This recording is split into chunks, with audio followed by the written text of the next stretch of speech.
ओम शांति।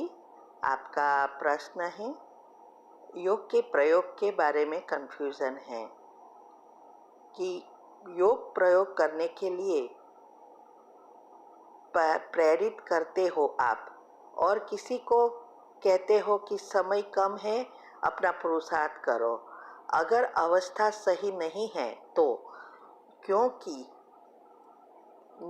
मैंने कुछ समय पहले आपको पूछा था कि भाई के लिए उसकी हैबिट चेंज करने के लिए, तो आपने कहा कि इसमें बहुत मेहनत लगती है और आपने पुरुषार्थ में ध्यान दो। और आपकी एक अभी वीडियो सुनी, उसमें बताया कि कोई फैमिली में है जिसने माँ और बहन ने योग किया और कहा कि उनके बेटे की ड्रिंक छुड़ाने के लिए, और वो ज्ञान में नहीं है, फिर भी सक्सेस मिली। तो मेरा क्वेश्चन है कि किस कंडीशन या किस आधार पर हम योग का प्रयोग करें। उत्तर है, देखो, योग के प्रयोग और कुछ नहीं है, हमारे नेगेटिव एनर्जी पाप कर्म को भस्म करना, यह है योग का प्रयोग। अभी हर एक की सिचुएशन अलग अलग है। जैसे आप पेशेंट वैसी दवा मिलती है ना, डॉक्टर के यहाँ क्या होता है, ऐसे ही यहाँ भी। पहले तो मैं ये कहूँगी कि मैं आपका जवाब नहीं दे रही हूँ।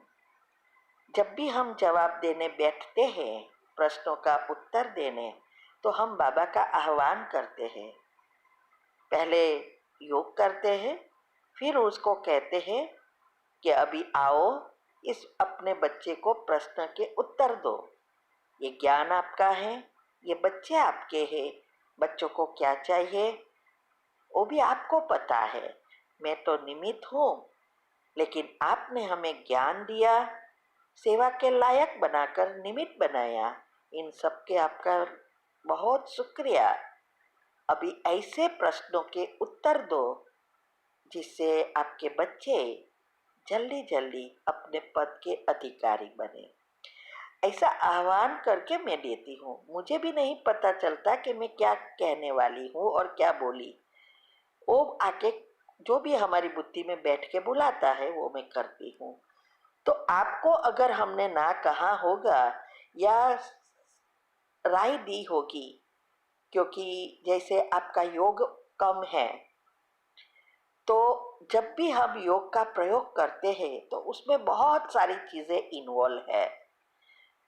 पहले तो देने वाला कितना शक्तिशाली है, फिर लेने वाला रिसीवर कैसा है, कितना नेगेटिव है, कितना नज़दीक का है, कौन से हिसाब किताब है और कितने कर्म हैं। बहुत कुछ उसके पीछे है और सारा खेल कर्म का है। तो अभी हम जब भगवान के बच्चे बनते हैं तो हमारी कर्म की गति अलग हो जाती है। एक का पदम गुना पुण्य मिलता है तो एक का पदम गुना पाप होता है। तो हमने जब भी ज्ञान में आके बाद में जब तक समझ आए तब तक भी हम कितने सारे पाप बना देते हैं।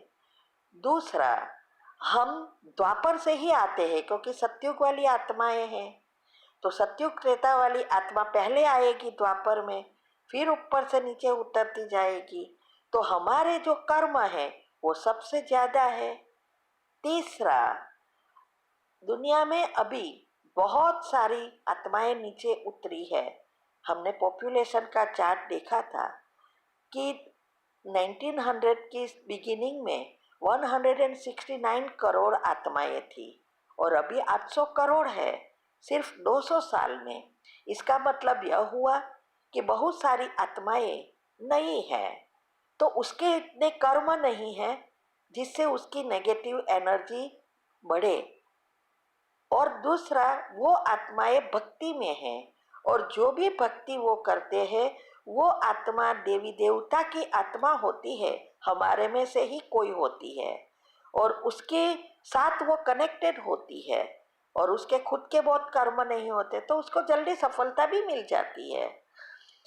हमारे साथ भी देखो, कई चीज हमें 1 घंटे में सफलता मिली है, कई 10 दिन में मिली है, कई कितने महीने हो गए और कई साल हो गए।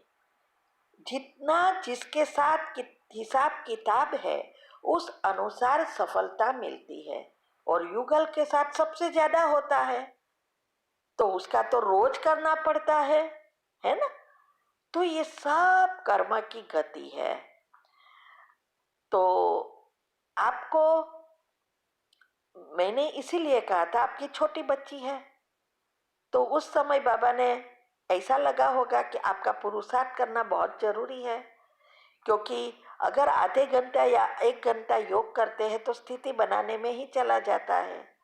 तो आप उनके लिए कैसे कर सकते, और उन ओ भाई या आपकी मम्मी अगर ज्ञान में नहीं है तो उसके साथ कनेक्शन नहीं होता है, बहुत समय लगता है। तो बहुत सारी ऐसी हजारों बात है। जैसे एक बड़ी मशीनरी होती है फैक्ट्री में, वो तो हम स्विच ऑन करते हो शुरू हो जाती है, लेकिन उसके अंदर कितनी सारी मैकेनिज्म है, कितने सारे इंस्ट्रूमेंट होते हैं। तो उसमें से एक भी इंस्ट्रूमेंट खराब होता है तो फैक्ट्री में मशीनरी नहीं चलती है। ऐसे ही इसमें भी है। तो वैसे तो आप चाहो तो कर सकते हो, क्योंकि मैंने तो यूट्यूब पर ओपन रखी है। कितने मेरे पास आते हैं अनुभव बाहर वालों के, जिसने ये सब किया और सफलता मिल गई। और कई हमारे बीके भाई बहनों के भी आते हैं। तो ये सब बातें हैं। इसीलिए ये पुरुषार्थ करना बहुत आवश्यक है, क्योंकि समय बहुत कम है। इसीलिए आपको ये सलाह दी है थी, लेकिन आपको करना है तो कर दो।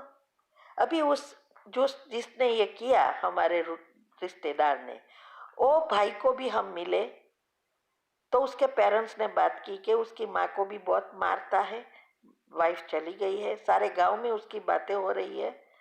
तो हमसे मिलवाया, हमने उसको समझाया सारी बात और कहा कि आशीर्वाद दो। तो हमने उसको कहा कि ये करो, हो जाएगा। और उस लड़के को भी समझाया तो लड़का भी बोलता है कि नहीं छूटेगा।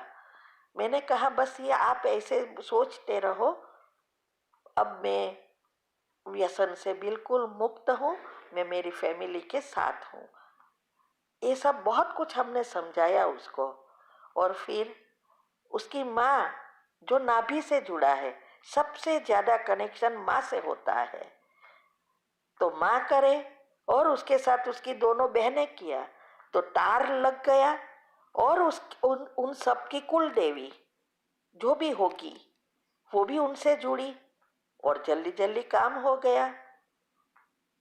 तो ये सब कनेक्शन है, एनर्जी लेयर्स है, ये सारा नेटवर्क है। टेलीपैथी ऐसे ही काम नहीं करती है, बीज बोना पड़ता है।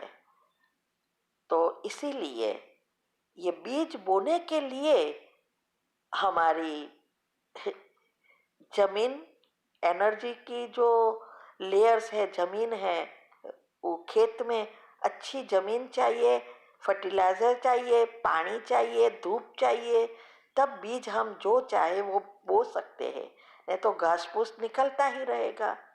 तो यहाँ भी जब हम योग के प्रयोग करते हैं तो हमारे पहले हमारी अवस्था कैसी है, फिर हमारी कितनी पॉजिटिविटी है, सामने वाले की कितनी पॉजिटिविटी है, इन बिटवीन वातावरण कैसा है, नेटवर्क चलता है या नहीं, ये सब के आधार पर हमें सफलता मिलती है।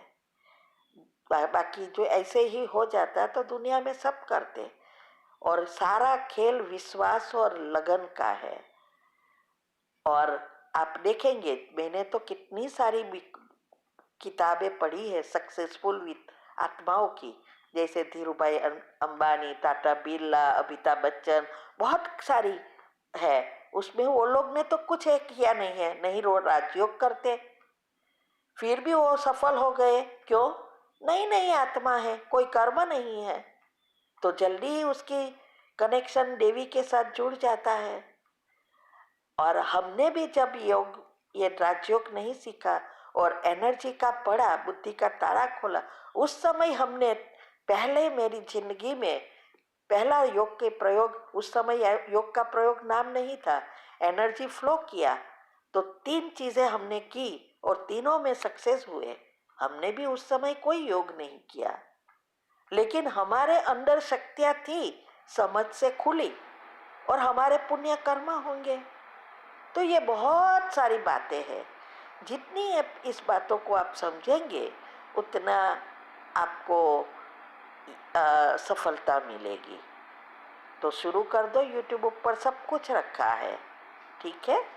ओम शांति।